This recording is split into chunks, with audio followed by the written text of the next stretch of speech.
Dr. Don Duerksen, who spoke to us earlier, has come back to present. He's an associate professor of medicine and the acting section head of gastroenterology at the University of Manitoba.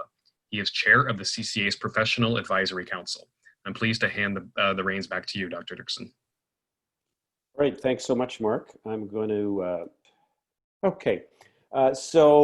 yeah, thanks again, Mark, for all your organization, your incredible sense of humor, and for all the organization for this meeting. It's just been tremendous to see the spectrum of topics that are covered and the level of science and that's been presented has been truly outstanding.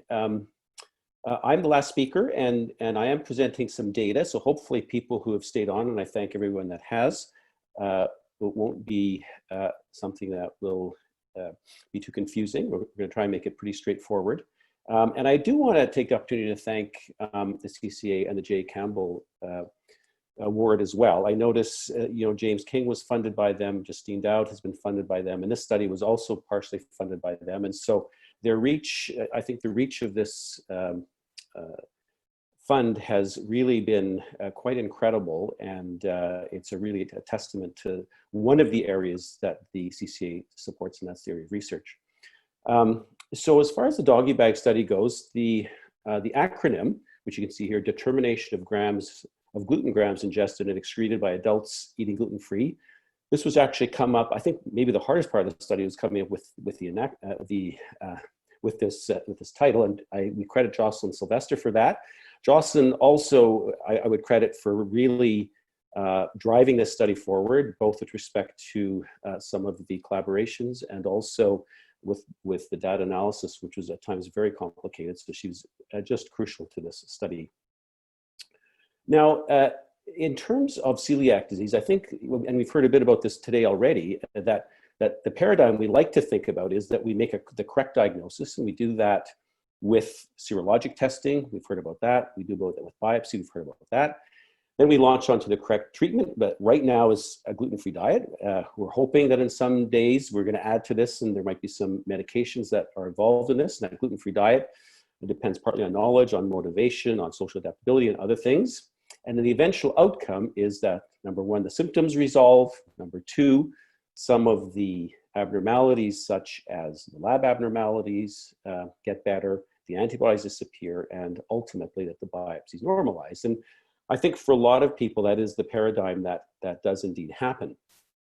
What's been interesting particularly in the past decade, is that we've realized that not everybody who gets biopsied, and that's not a standard practice currently in most places, but many people that get biopsied actually don't fully recover. And this is a slide that looks to some extent at the age, and you can see from this study that younger folks tend to have biopsies that recover more, in the range of 80 to 85%, whereas older adults may not recover. And when you look at biopsies, for instance, at 2 years, somewhere between a third and a half of people will have recovered and the others won't. If you go up to 5 years, you can get up to 60 to 70%, but it's not the 90 to 95% that we thought might be the number that we'd more expect. And I think we've been wondering about, why might that be? We've developed a cohort of patients here in Manitoba. Again, this is part of a study that the CCA has helped fund, and that's looking at individuals who are newly diagnosed and following them regularly for a 2-year time period, both at 6 months, a year, and then again at 2 years. And we asked them different questions. One of the questions we asked them is, okay, how do you think you're doing as far as avoiding gluten? And you can see this is the response. And the most common response is that there is some rare accidental gluten, meaning that less than once a month, somehow gluten seems to get in, whether it's eating at a restaurant or someone's place, or by buying something you weren't aware gluten was in it. There are not that many people that feel that there's no gluten getting into their diet, although there are some. There's some that rarely will intentionally have some gluten just because either they're at someone's place or it just looks too good.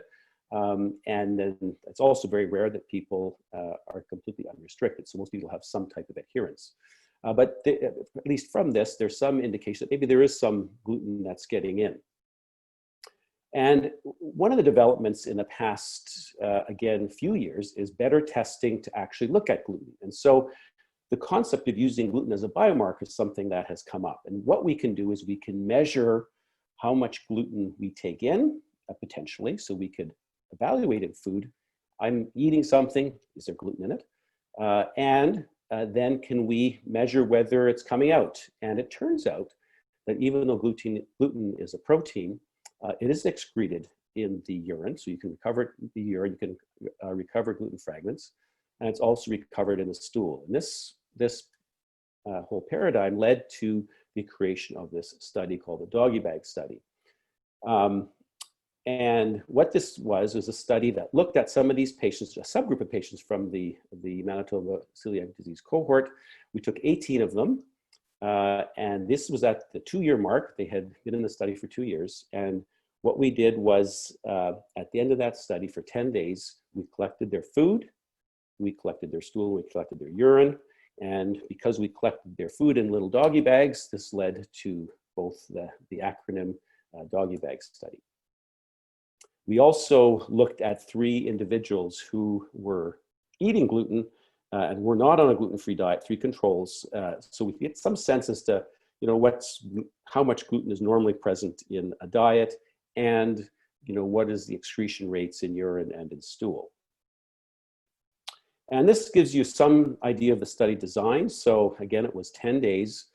When we looked at the food collection, 25% of it was collected. So we asked people, you're having a meal, a quarter of it we'd like you to put in a bag. We included everything really that could potentially have gluten in it: sauces, salad dressings, flavored liquids. If it was something like water, obviously we wouldn't need that, or apple juice, we wouldn't need that. But we were pretty careful about selecting a portion of everything. So it was a fairly significant commitment for individuals to do. We wanted this whether people were at home, whether they were in a restaurant, or whether they were traveling. And there were some people that went to a restaurant and did this. There were some people that did some traveling and did this. The urine collection, we collected the first morning urine of the day and then 2 more during the day. So it wasn't absolutely every urine, but we had samples throughout the day. We started the stool collection on day 4, and we collected the first stool on day 4, and then we wanted at least 4 more stools, depending on people's bowel pattern, to collect that. While people did this, they kept a food record throughout, so we could, at a time when they ate, what they ate, and some details regarding what they ate. And they also kept some type of a symptom record. So we knew if they were getting symptoms, whether they suspected at any point that they were being contaminated with gluten. At the end of that time, they also had some blood tests. They had a survey done and also some biopsies done. You could see what we collected. In the end, people were given a fridge to do this, and there was a lot that we collected in terms of this material. At the end of that collection period, then we fractionated and we took portions of it, we homogenized it. So, and we actually divided the food that we collected into sort of 3 time frames. So from 4 in the morning to 10 in the morning, that really defined what people would eat at breakfast, depending on their schedule. 10 in the morning to 4 in the afternoon, which was sort of the lunchtime, and then 4 in the afternoon to 4 in the morning, which would take into account supper largely. So there were 3 different food times that we pooled together, and then we would homogenize that once we got it, and we submitted this for analysis. And we were able to analyze for what are called gluten peptides. These are a newly developed assay that is quite sensitive in picking up gluten. And these assays are run by collaborators in Seville, Spain. This gives you a big picture of kind of what we found. So again, 18 people were involved. There were 318 food samples, 519 urine samples, and 72 stool samples. And when you look at the positivity, there was some gluten detected in 8% of the food, 6% of the urine samples demonstrated it, and 11% of the stool samples demonstrated it. And again, just to remind folks that these were people that were trying to be gluten-free. So there was no intent here to ingest gluten. They were doing their best to try and avoid gluten. And in the end, when you look at, obviously there were some people that had both positive urine or stool, 12 out of 18 had at least one positive sample. So we thought that there were 2/3 of these people had evidence that there was some gluten exposure that they were having. So just a few details about what that really meant. If you look at the range of gluten that was detected in the food, so again, there were 25 samples of food that were found to have some gluten in it. The amounts were quite small. So as low as 0.2 milligrams, which is a very small amount, to as high as 80 milligrams. A lot of, in the literature of, how much gluten does it take to affect the intestine histologically, 50 milligrams, that's 50 milligrams, has been the number that's been based on a study done in 2007 that people have talked about. Of these 25, 7 samples were greater than 25 milligrams, and then there were a lot that were less.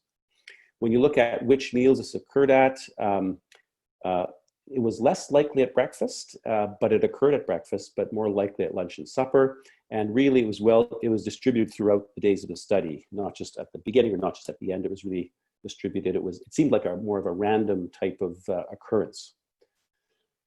This is a bit of a complicated slide that I won't spend too much time on, but each of these graphs demonstrates one individual. You can see there's 12 graphs. So these are 12 individuals. These are the 12 individuals that had some exposure to gluten. The squares represent food, the triangles represent urine, and the solid circles represent stool. The food is actually in milligrams. The urine and stool are depicted as concentrations. So it's a little bit of a different, but we tried to get them all on one little graph. And on the x-axis of the graph, the bottom of the graph, that's the time. So that's the 10-day time frame. And you can see on the left side of the graph is the scale for the food and urine. And on the right side is the scale for the stool. And if you look, for instance, at the 2 graphs, I don't know if you can see my pointer, maybe you can't, but let's say in the third panel, the 3 graphs, you can see there is a fair bit of exposure there and presence of peptides in both urine and stool in both of those 2 graphs. You look at the very first graph, you can see there's a small square here. There was a little bit of gluten exposure, which didn't seem to translate into detecting it in the urine or the stool. So there are different combinations that we found. And again, some little bits and some quite large amounts. Just some examples of what this looked like. So if we look at a couple of these patients, the study ID number 12 had food that had 10 milligrams in that sample that was given. It was eaten on day 3. And what we know from their diary was that they had a peanut butter and jam sandwich at a sandwich bar.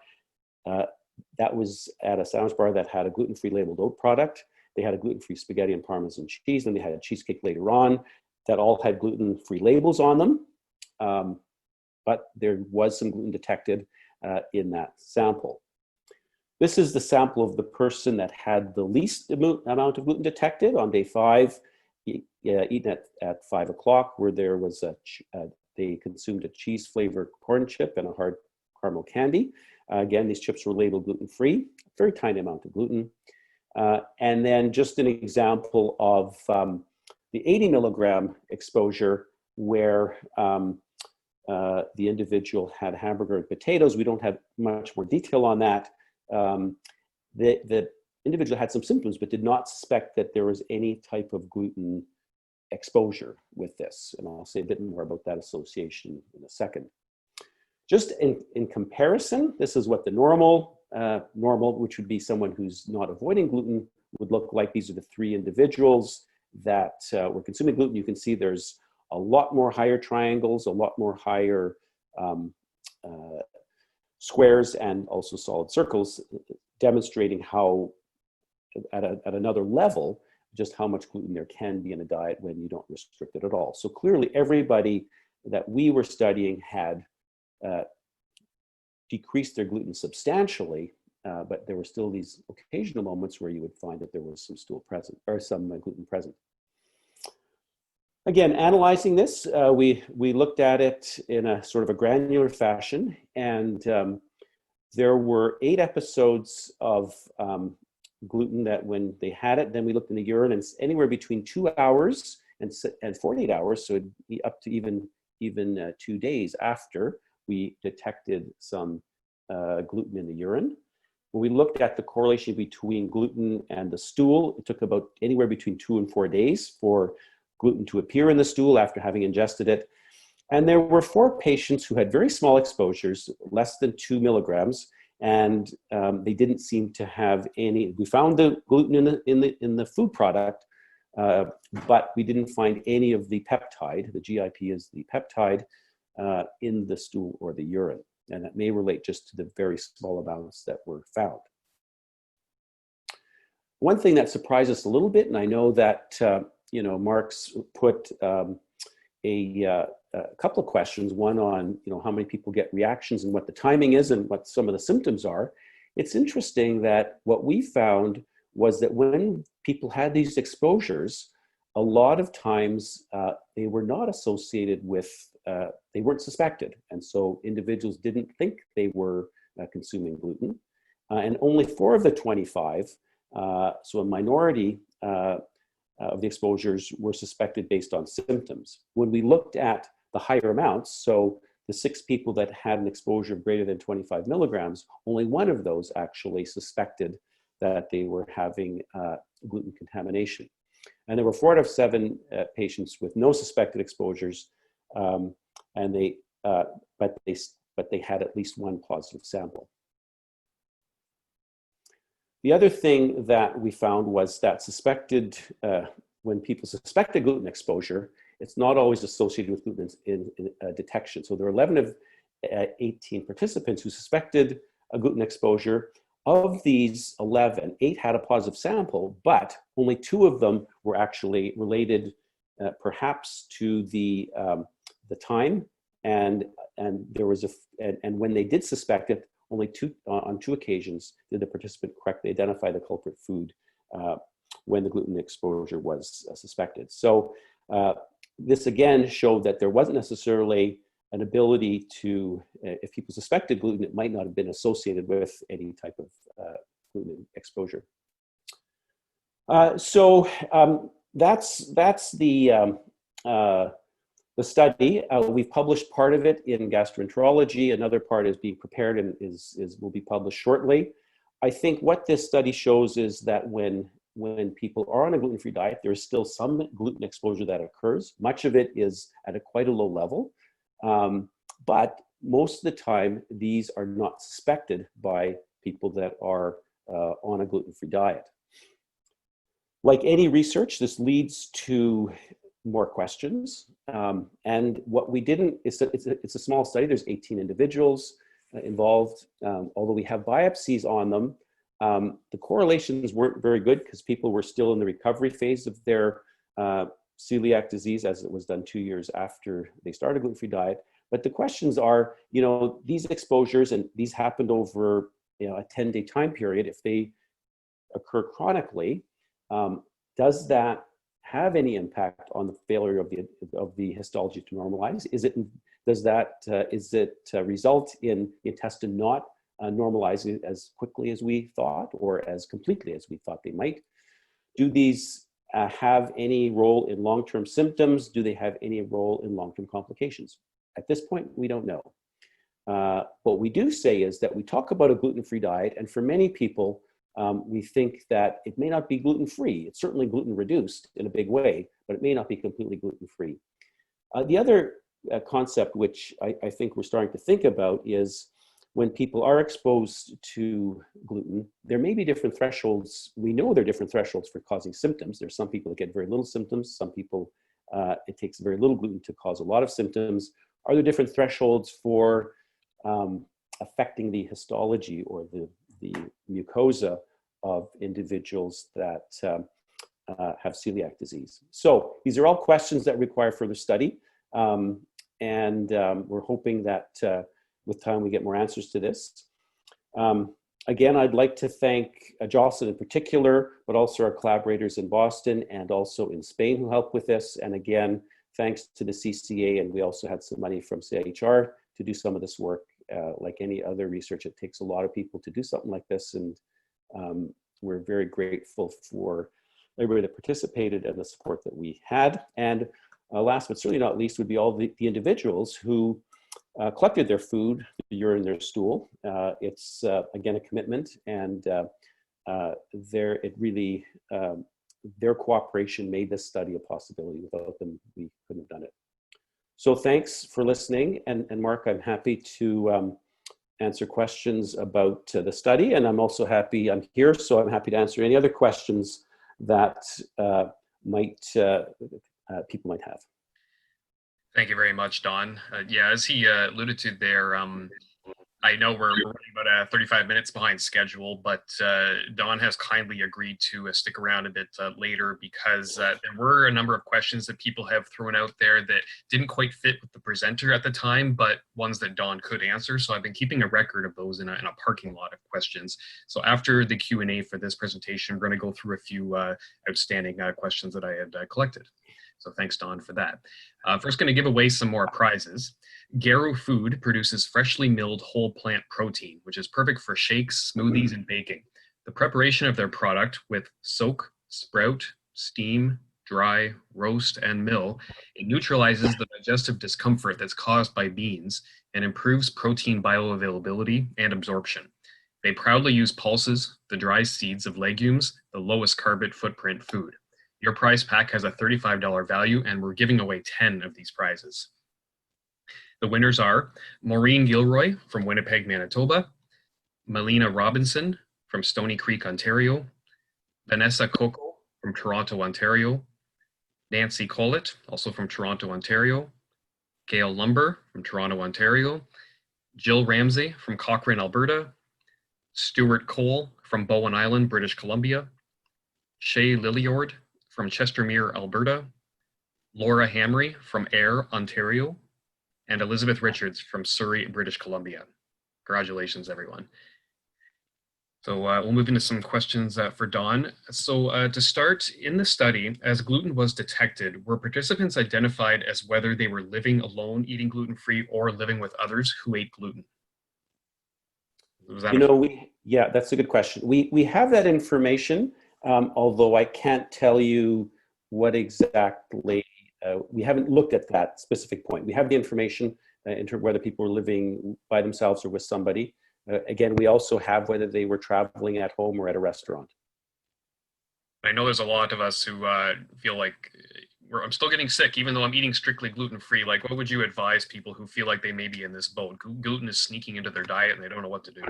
Yeah, it's a tough problem. I think that on the one hand, if we've already heard that people that have celiac disease have a higher chance of also having an irritable bowel. So there's no question. One of the things that comes up is, are you having symptoms because you have two things? You have both celiac and IBS. That's a possibility.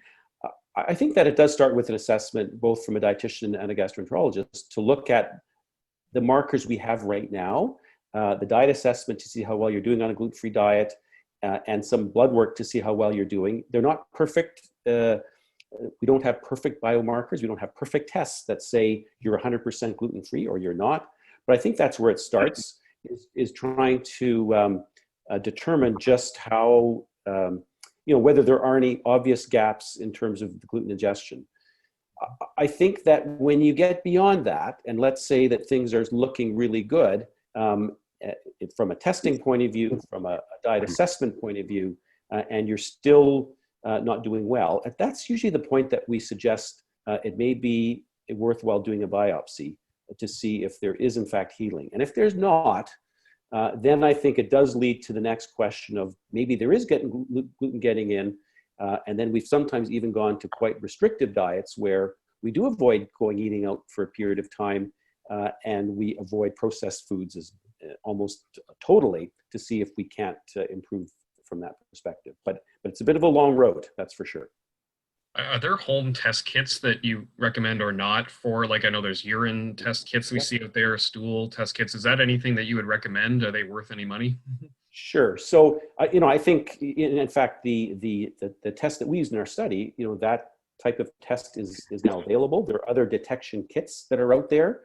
They've also been developed now in concert with this, and I think they mark, a change in something that's different that's available. Like many things, I think the technology has grown faster than the science behind them and the science regarding their best use.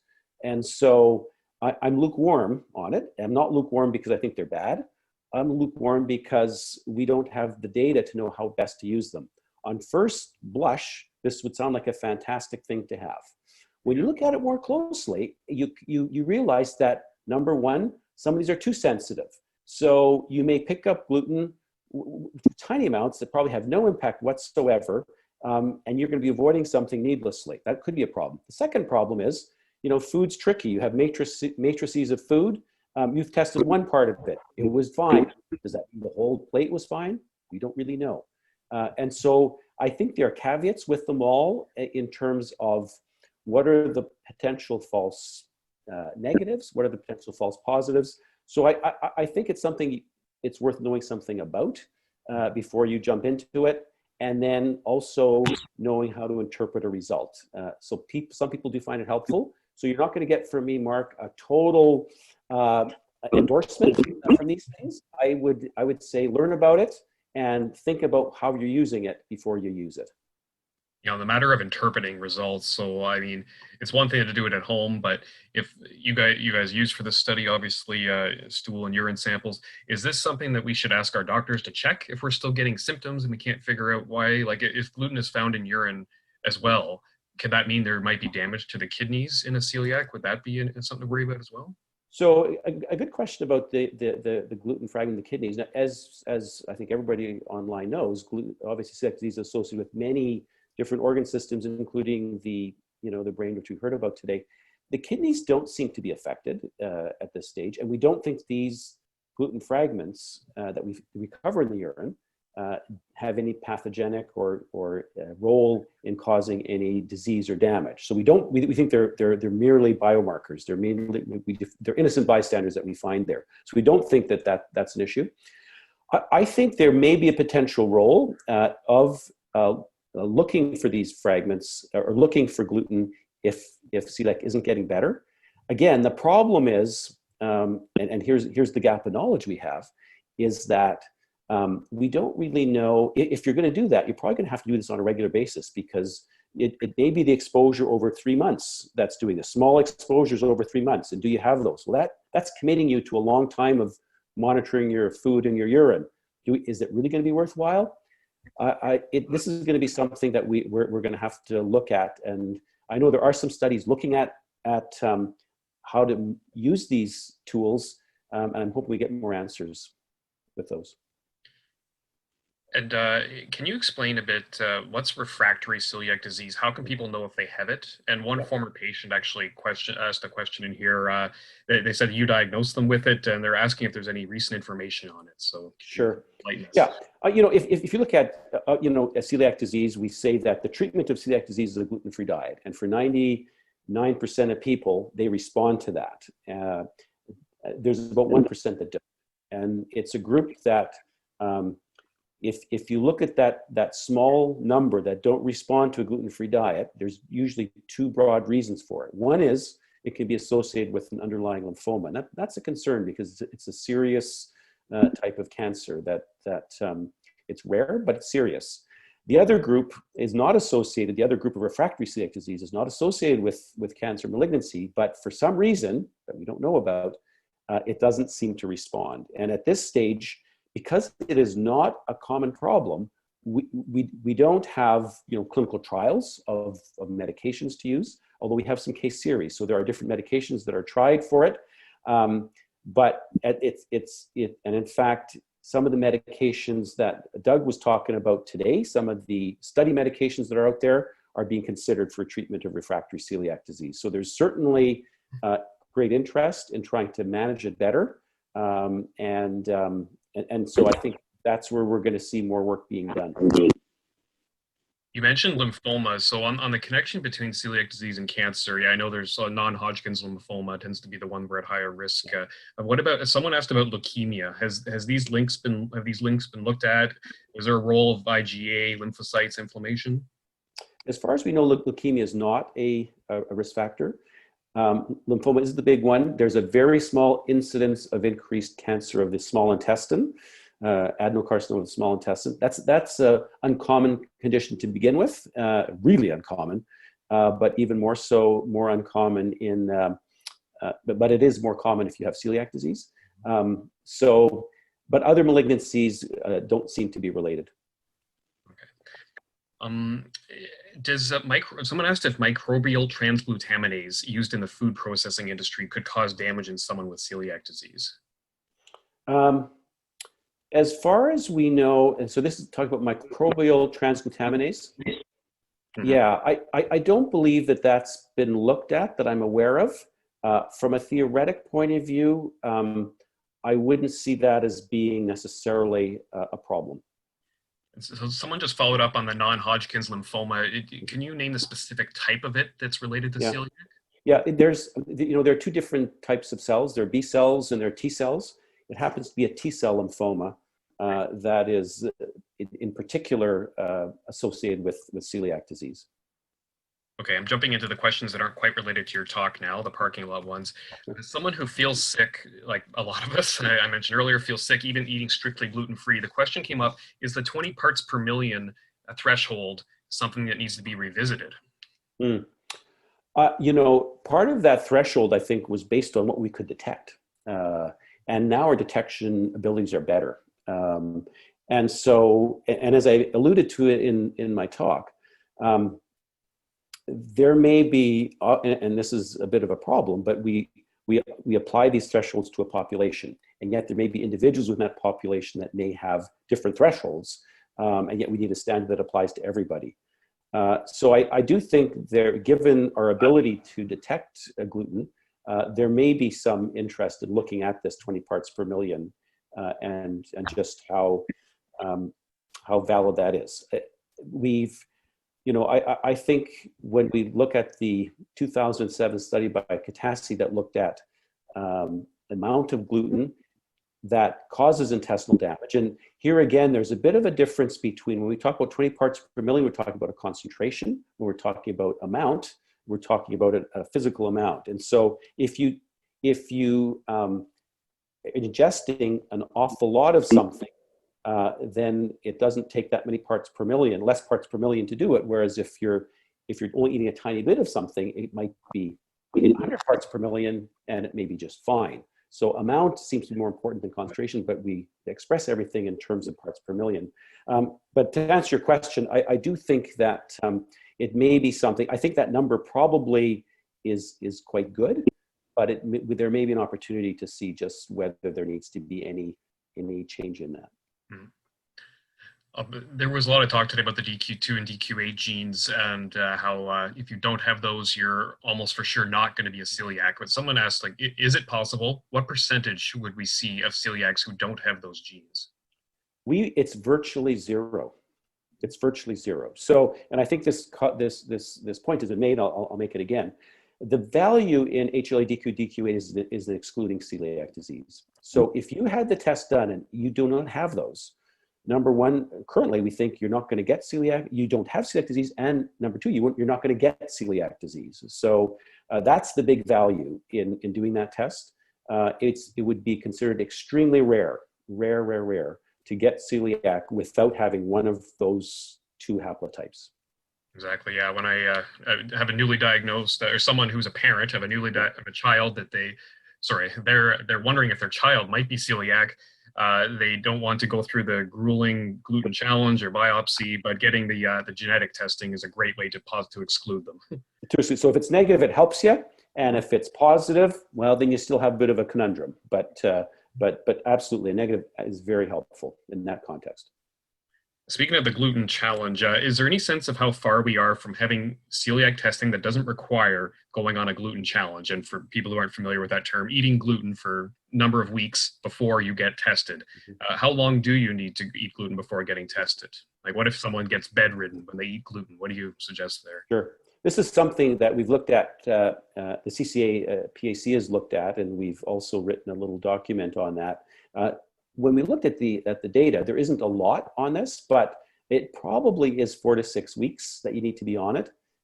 And the equivalent of 1 to 2 pieces of bread a day would be the amount that you would need in order to have sufficient exposure. So it is a significant amount of time for those people that are sensitive to gluten. It's a significant amount of gluten that people have to take. And you're right, it is very difficult for some folks, and some who are super sensitive, it just isn't feasible. I think there are 2 tests that are on the horizon, maybe. So the answer is, at this point, there's nothing that replaces that. There's nothing that's available that today we could say, look, we can do this to avoid the challenge. One of the results of doing some clinical trials in one of the vaccines was to realize that when you're challenged with gluten, you release a protein, a cytokine called interleukin-6. And so there may be some value in having a very short challenge, a day or 2 days, and then doing a blood test and getting an answer. That'd be one possibility.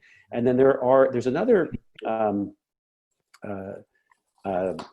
concept, and that is where the lymphocytes in the blood, not in the intestine, but the blood of people with celiac disease seem to be more sensitive to gluten.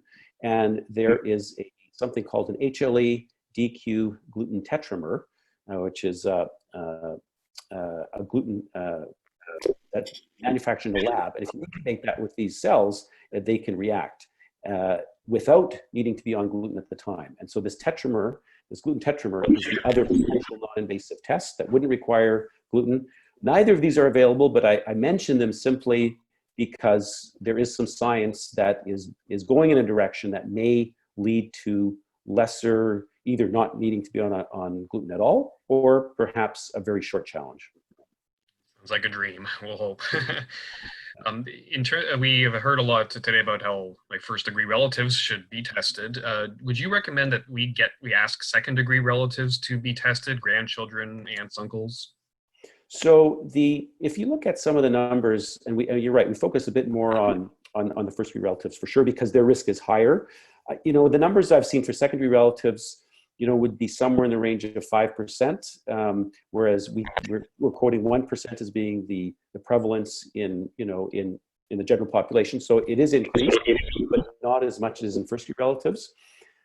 Different people might have different opinions. My answer would be that I probably wouldn't routinely check someone, but I have a very low threshold for secondary relatives. In other words, any type of symptoms that would be even close to thinking about celiac disease, things like unexplained fatigue, joint symptoms, non-specific neurologic symptoms, I'd have a low threshold to screen people who have a secondary relative.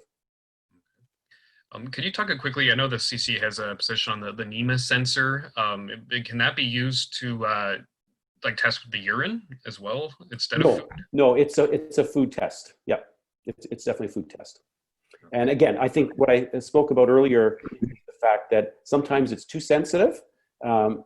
Sometimes it's not going to sense what you can't test the entire food that you're eating, but the part you've tested may test positive, but the rest of it might be negative, or vice versa, that you get one part that's normal, but there's gluten in other parts, and that's some of the concern about it.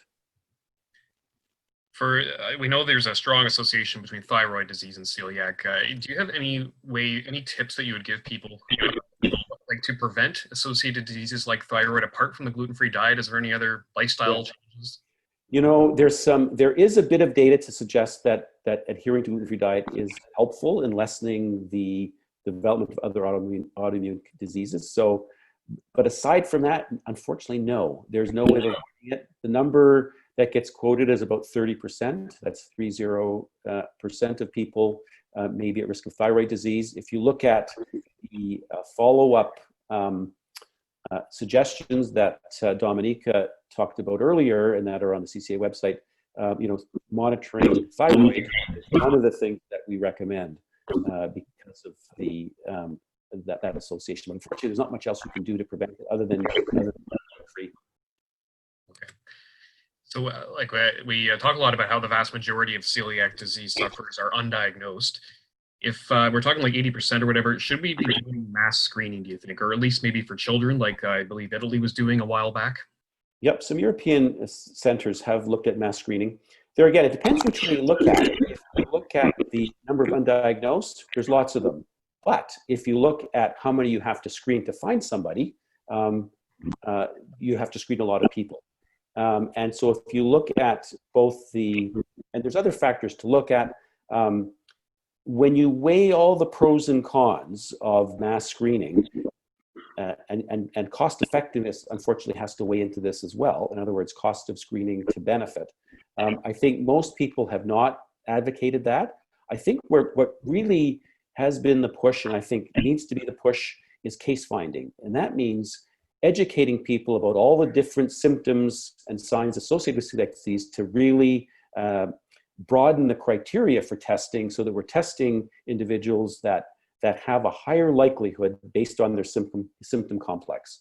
And so it's a targeted approach. And I think that approach is one that I think we're trying for, and it's probably going to be the approach going forward in most countries. I think Canada would be included in that we would support versus the mass screening approach. There's appeal to mass screening because you would be effective in certain ways, but it is a very high cost associated with that, and there's a lot of logistics associated with that.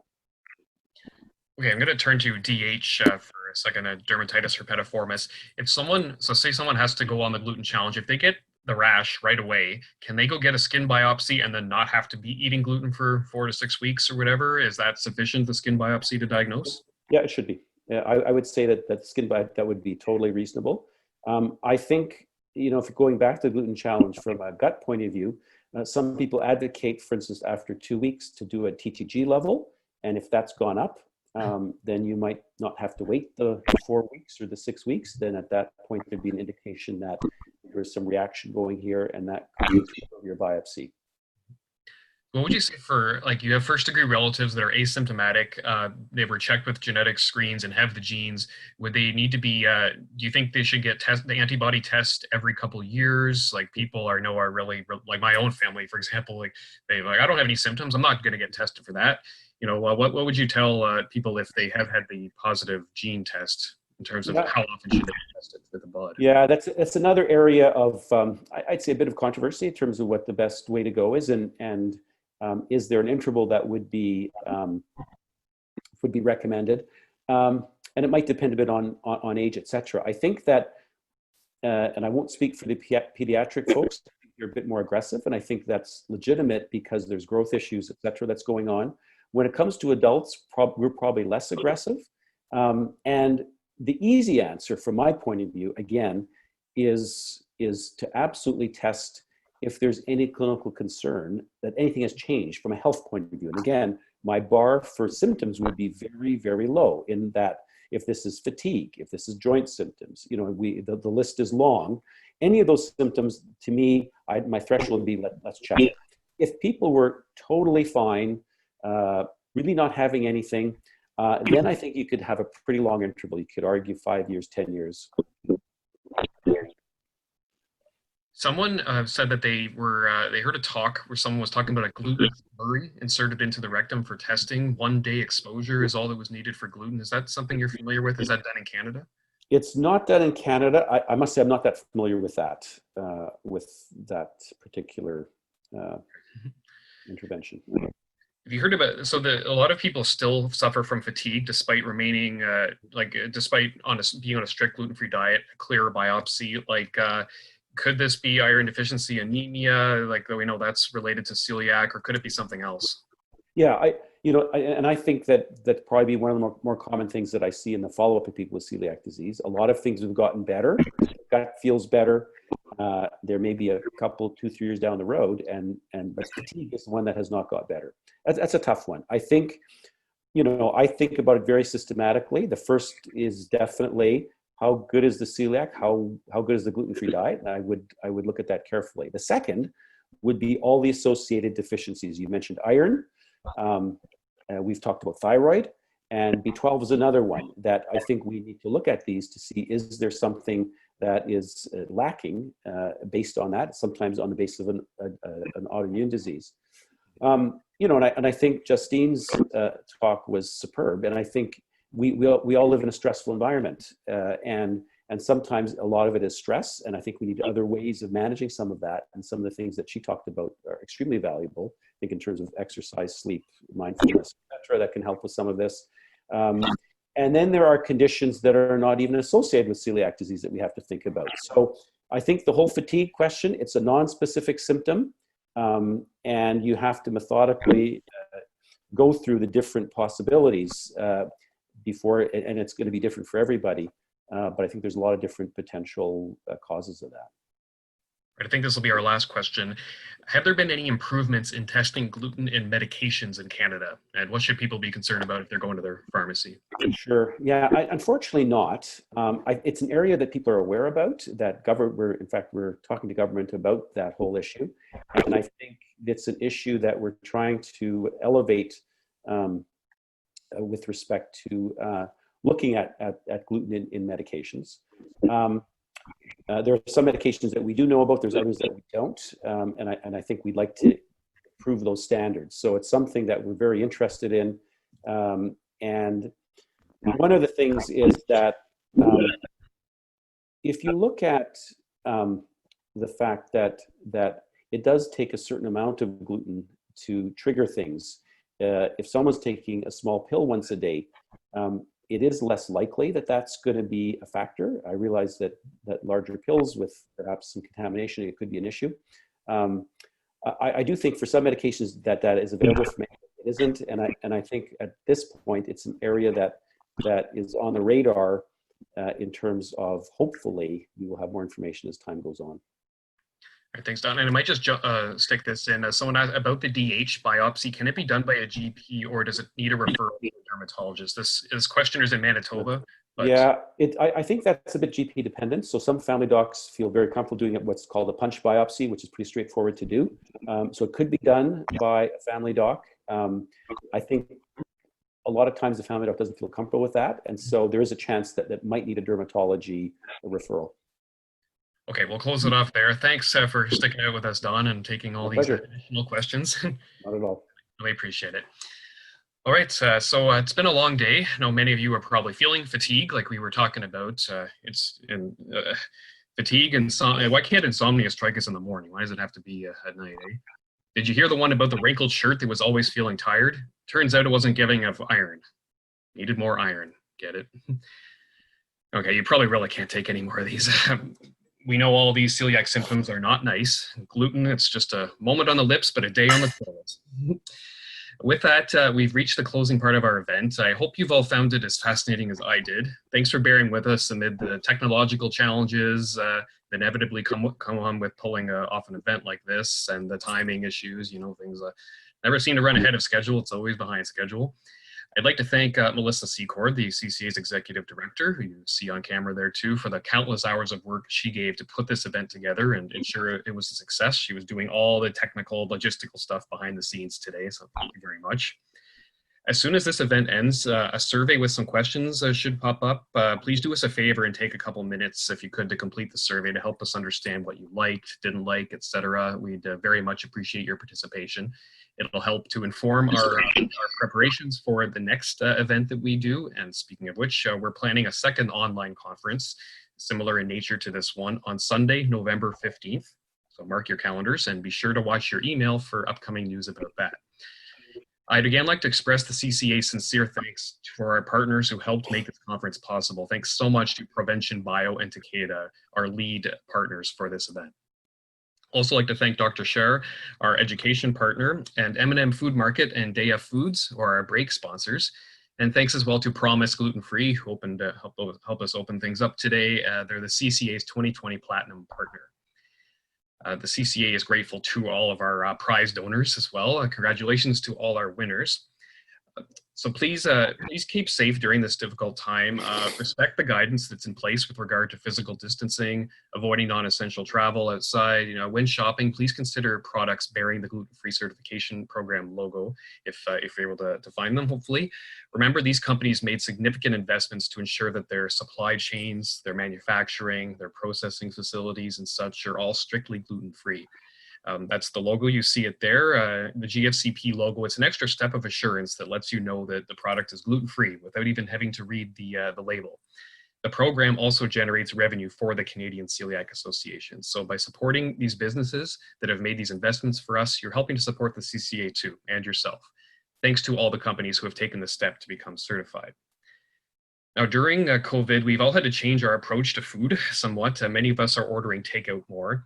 The CCA helped to launch the gluten-free food program, which is essentially a certification program for restaurants and other food service operations. You can visit www.gf-finder.com. It's gf-finder.com to find out what restaurants closest to you have taken the steps to have their staff trained on providing safe and gluten-free meals. As I mentioned at the beginning, we broadcast this conference on Facebook Live, and you should be able to watch it there in case you missed any of the presenters. We'll be checking with the speakers as to whether their slides can be shared, and we had a definite yes for Dr. Shar, but we'll check with everyone. Please watch your email for updates. I'd now like to award our final giveaway. This is going to the individual who gave the largest donation to the CCA when registering for the conference.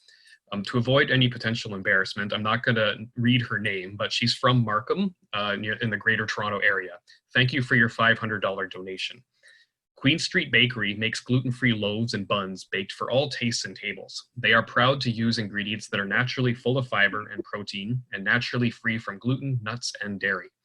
Our winner is receiving gluten-free bread for a year with monthly shipments direct to her home. With that, I'll now turn it over to Melissa Secord, the CCA's Executive Director, to close things off. Thanks, Mark, you've really done yeoman's work for us over the last number of weeks. We moved the conference ahead of time. You quickly helped us with the speakers. You scripted it all out for us, and it ran smoothly. So thanks very much for making my life much easier. So thank you very much. And I know a lot of these projects we can't do without the great help from volunteers like you and certainly from the donors. So thanks to everyone who donated for this event. We really greatly appreciate it. All the generosity helps deliver these programs, services, education, the Facebook group, the magazine content. So thank you much to all the donors, to all the volunteers, and thanks to our sponsors us make this possible. We had a great turnout, and thanks everyone, and stay safe, and we look forward to your support of our spring campaign. If you have any questions, please ask. I'd like to chime in on behalf of the board, Melissa, and say thanks to you for all of your hard work and everything that you've been doing to support our organization, and especially through this COVID time. So thanks to you and to Mark very much for putting on just an excellent event, and to all of our presenters as well. So thanks. Thank you very much. Our pleasure. One day, but with lots of great education. So thanks everyone. Thank you. All right. Bye, everybody.